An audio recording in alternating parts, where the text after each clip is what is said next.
ओम शांति। जून मास आते ही मीठी जगदम्बा माँ की यादें हमारे मानस पटल पर छाने लगती हैं।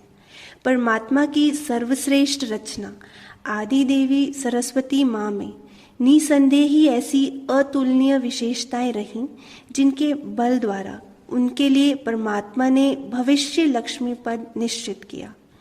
कन्या होते भी माँ सरस्वती से मातृभाव की ऐसे पवित्र प्रकंपन निकलते थे जो कैसा भी व्यक्ति हो, बच्चा हो, बूढ़ा हो, सबके मुख से मम्मा संबोधन अनुभव सहित निकलता था।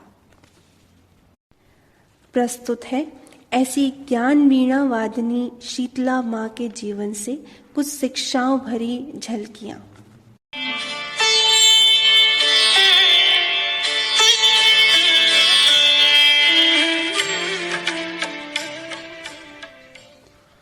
मम्मा इकोनॉमी की अवतार थी। वह केवल बोलकर शिक्षा नहीं देती थीं, बल्कि अपने आचरण से दिखाती थीं।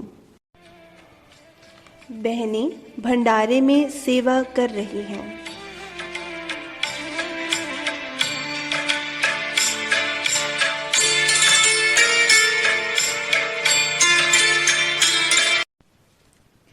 कुंज, गेहूं साफ करना था, हो गया? जी मम्मा। ये दाने तो यहीं गिरे हुए हैं। ये तो बस 2-4 दाने ही हैं। नहीं कुंज, ये साधारण दाने नहीं हैं। ये परमात्मा शिव के भंडारे के दाने हैं। एक एक दाना एक एक मोहर के बराबर है। शिव बाबा से प्यार माना, शिव बाबा के यज्ञ से प्यार। यज्ञ के पाई पैसे का, एक एक दाने का हमेशा सम्मान करना कुंज। जी मम्मा, मैं इसका ध्यान रखूंगी। बच्ची, ये तोरी थोड़ा ऊपर से काटो। मम्मा ऐसा क्यों? जानती हो, गरीबों की पाई पाई से यह ईश्वरीय यज्ञ भरता है। हमें इसमें कुछ भी वेस्ट नहीं करना है। हम यज्ञ रक्षक हैं, इसकी संभाल करना हमारी जिम्मेवारी है। हमें बहुत इकोनॉमी से चलना है। जी मम्मा, हम बहुत इकोनॉमी से चलेंगे।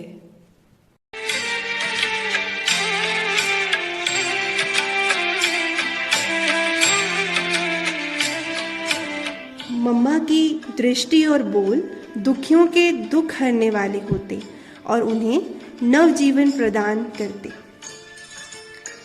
एक बड़ा व्यापारी जिसे बिजनेस में बहुत घाटा हुआ था, आत्महत्या करने की सोच रहा था।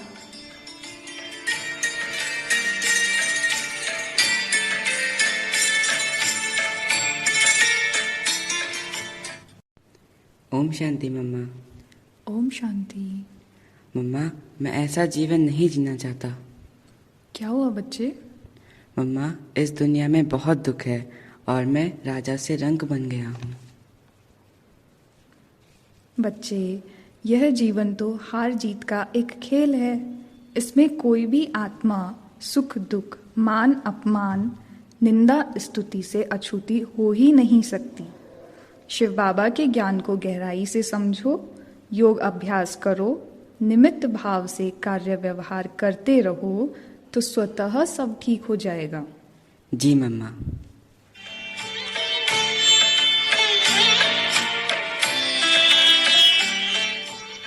कुछ दिनों बाद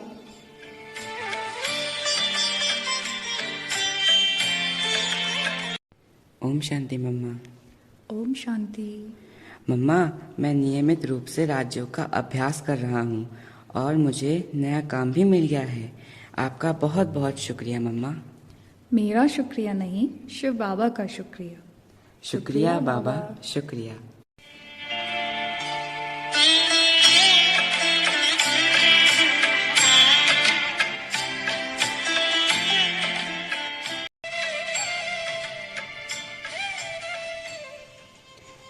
मम्मा का बाबा के लिए बेहद रिगार्ड था।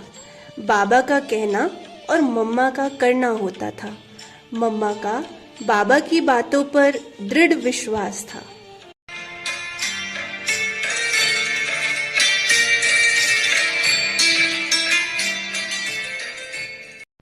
मम्मा, प्रिंसेस एलिजाबेथ का बर्थडे है। मैं चाहता हूँ कि उस दिन उसकी फैमिली के 108 लोगों को ये चित्र जाए। यह हो सकता है? जी बाबा।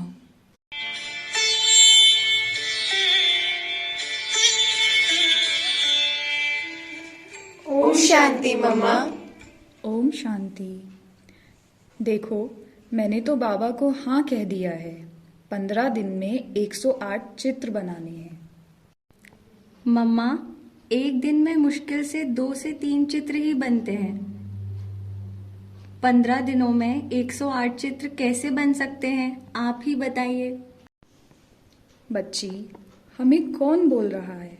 बाबा हमें कहे चंद्रमा को उतार कर यहाँ लाओ, तो भी हमें चंद्रमा को उतार कर यहाँ लगाना चाहिए।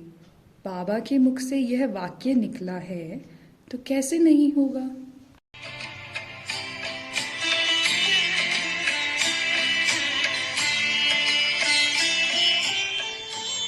मम्मा एकदम शक्ति स्वरूपा बनकर पूरे विश्वास के साथ बोलती थीं, तो सचमुच वह काम 2 दिन पहले संपन्न हो गया था।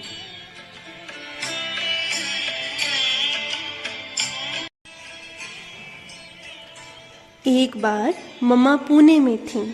ब्रह्मा बाबा ने यज्ञ के कारोबार से संबंधित कुछ अर्जेंट सुझाव मम्मा से चिट्ठी में मंगवाए। साथ में शिव बाबा की मुरली भी भेजी।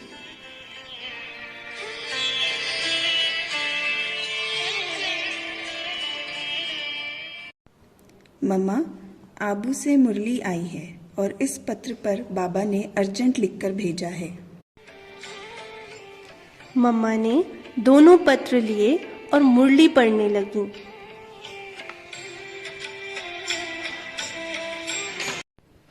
मम्मा, आप पहले मुरली पढ़ रही हैं। दूसरी चिट्ठी पर अर्जेंट लिखा हुआ है। मुरली तो आप बाद में भी पढ़ सकते हैं। जनक, हमारे इस जीवन का आधार ही शिव बाबा की ज्ञान मुरली है। मुरली से ही तो आत्मा शुद्ध होती है। यज्ञ की कारोबार में, सेवा में क्या करना है, क्या नहीं करना है, क्या सही है, क्या नहीं है, इसकी परख और निर्णय शक्ति मुरली से ही तो मिलेगी ना। मुरली से ज़्यादा ज़रूरी और कुछ भी नहीं है। जनक, हमेशा याद रखना, पहले मुरली बाद में सेवा। जी मम्मा।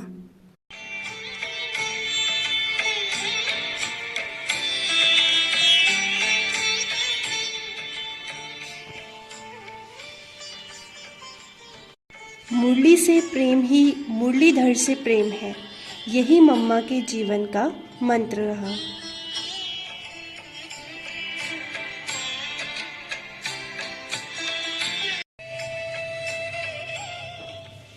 बाबा के साधारण रूप से कहे गए वाक्यों को भी मम्मा महावाक्य के रूप में स्वीकार करती थीं।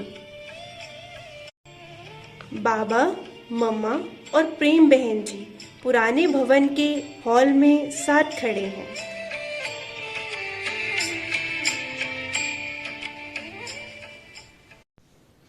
बच्चे, इस छोटे पलंग को इस बड़े पलंग के नीचे डालकर देखो। बाबा, ये पलंग तो इसके नीचे नहीं आएगा। बाबा, ये इसके नीचे नहीं आ रहा है। अच्छा बच्चे, ठीक है, इसे वापस रख दो।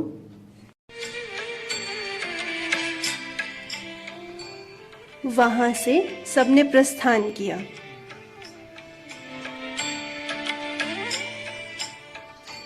उसी दिन शाम को प्रेम बहन मम्मा के पास जाते हैं। मम्मा, ओम शांति। आओ बच्ची। प्रेम, तुम्हारी बुद्धि बहुत अच्छी है, जल्दी सही निर्णय करती हो। मम्मा, आज ऐसे क्यों कह रही हैं? पहले तो मम्मा ने ऐसा कभी नहीं कहा। मम्मा, आज आप मुझे ऐसे क्यों कह रही हो? क्या मुझसे कोई भूल हुई है? बच्ची, तुम्हारी बुद्धि बहुत तीक्ष्ण है और निर्णय भी ठीक लेती हो, परंतु जब बाबा खड़े थे और कह रहे थे कि इस पलंग को ऐसे डालो, तो हमारा काम है करना। इसी प्रकार बुद्धि को चलाने और बोलने का अभ्यास रहेगा तो आगे चल ऐसी स्थिति आ सकती है जो तुम्हें अपनी बुद्धि का अभिमान आ जाए कि देखो मेरी बुद्धि कितना ठीक निर्णय देती है। तब यह बुद्धि दिव्य बुद्धि नहीं बन सकेगी। बाबा की हर आज्ञा का पालन करने से ही बुद्धि दिव्य बन सकती है। हाँ जी मम्मा।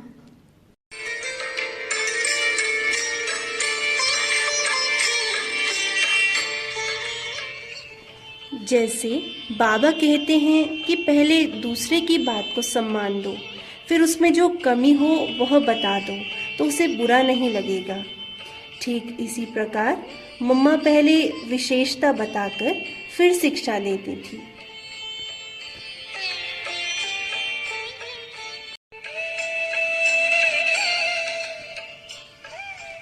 मम्मा बड़ी बड़ी शिक्षाओं को बहुत मीठे शब्दों में कह जाती थी। शिक्षा के साथ साथ वह इतना प्यार और दुलार देती थीं जो कोई भी मम्मा को अपने दिल का हाल सुना देते और बिना किसी संकोच के अपनी गलती स्वीकार कर लेते थे। रोज रात्रि को मम्मा क्लास कराती, फिर कचहरी होती थी।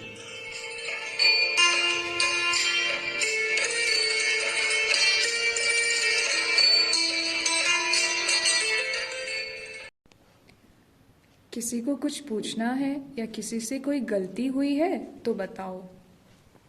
मम्मा, आज ब्रह्मा भोजन हुआ था। उसमें खीर भी मिली और पापड़ भी मिला था। मैंने अपने हिस्से की खीर ना लेकर के उसके बदले में एक पापड़ और ले लिया। क्या मैंने कुछ गलत किया? हाँ बच्ची, इससे यह पता चलता है कि आपकी पापड़ में आसक्ति है। नहीं तो जिसकी थाली में जो परोसा जाए उसको उसी में संतुष्ट रहना चाहिए। जी मम्मा। मम्मा, सुशीला बहन ने मुझे कुछ कह दिया। मुझे उनके साथ सेवा नहीं करनी। बच्ची, मानो उसने गाली भी दी तो तुम्हें कहाँ लगी? हम प्यार के सागर बाबा के बच्चे हैं। प्यार मांगा नहीं जाता। सबको प्यार दो तो सबके प्यारे बनेंगे। स्वयं से पूछो, जब हमारी कर्मेंद्रियां, आंखें, मुख, जीभ धोखा देती अथवा हमारी इज्जत नहीं करती तो हम दूसरों से इज्जत की चाहना कैसे कर सकते हैं? दूसरों को सम्मान देंगे तो वो भी हमें देंगे। जी मम्मा।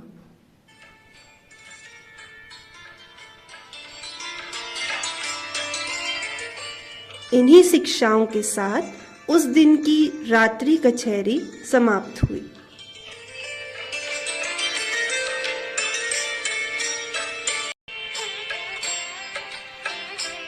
मम्मा ने अपनी मीठी शिक्षाओं से आज्ञाकारिता, संपूर्ण समर्पणता, निर्भयता, गंभीरता और कर्तव्य निष्ठता से न केवल सभी यज्ञवत्सों का बल्कि स्वयं जगत नियंता का भी दिल जीत लिया। ओम शांति।